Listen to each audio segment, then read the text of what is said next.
Some houses try to win you over with their facade, and some do the opposite.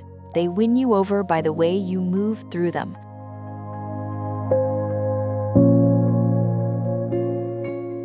The Libertad Street House in Montevideo, Uruguay is exactly that, an urban home that looks simple at first glance, but was designed as an intelligent play between two movements, a horizontal one, spreading life across street level, and a vertical one, organizing everything around a central core.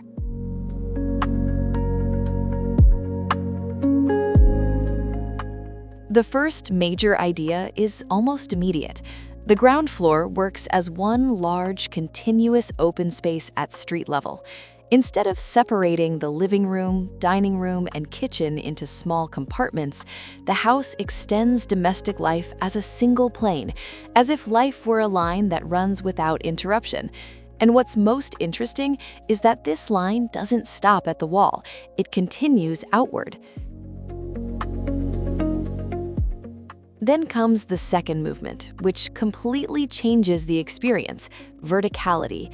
As a counterpoint to the expansive horizontal ground floor, the house introduces a rotating center, a core where the staircase and a double-height space are located, functioning as the axis of the home. This core is not just circulation, it is the element that organizes the whole. It distributes the rooms around it, giving structure to the plan, and it brings natural light into the common areas, allowing the house, even in an urban context, to receive daylight in a direct and consistent way. The interior spaces extend into the outdoor areas, creating a sense of continuity between inside and outside, but without the uncomfortable exposure typical of urban houses.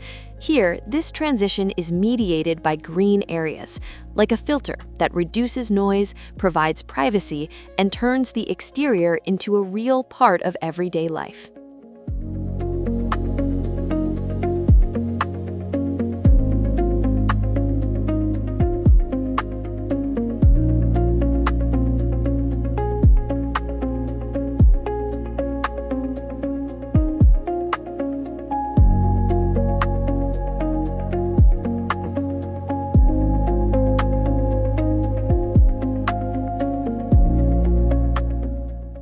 And then you notice the trick that makes all of this work: movable walls. The house is not open all the time, nor closed all the time. It changes. Panels and partitions slide and disappear, allowing different configurations throughout the day. More open when the house is active and social, more controlled when it needs focus, silence, or protection. It's as if the house had multiple modes of use, and you get to choose.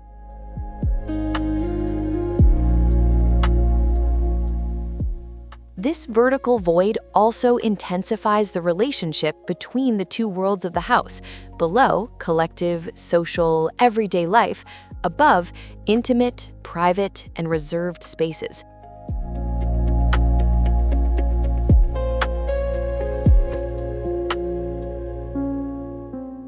You feel this transition in your body. The ground floor is open, fluid, adaptable. The upper level is more contained, quieter, designed for rest and retreat.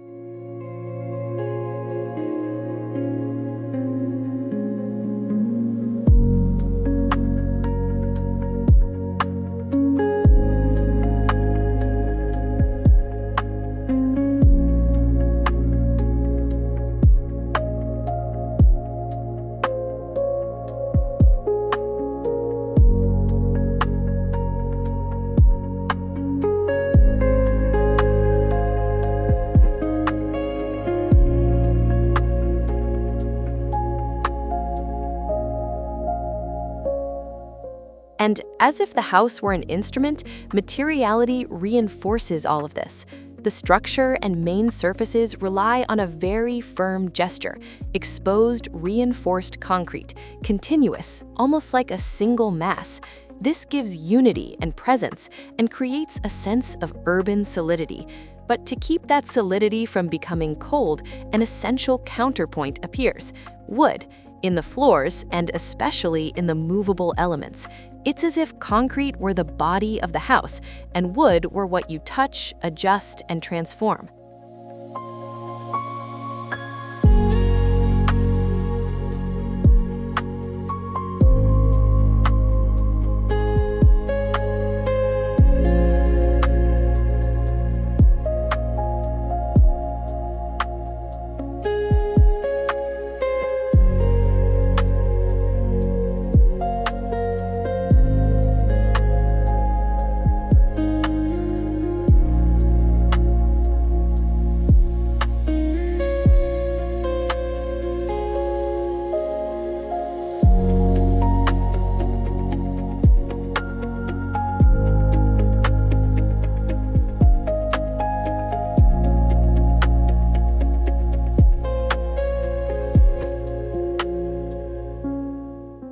In the end, the Libertad Street House doesn't try to be extravagant. It tries to be intelligent.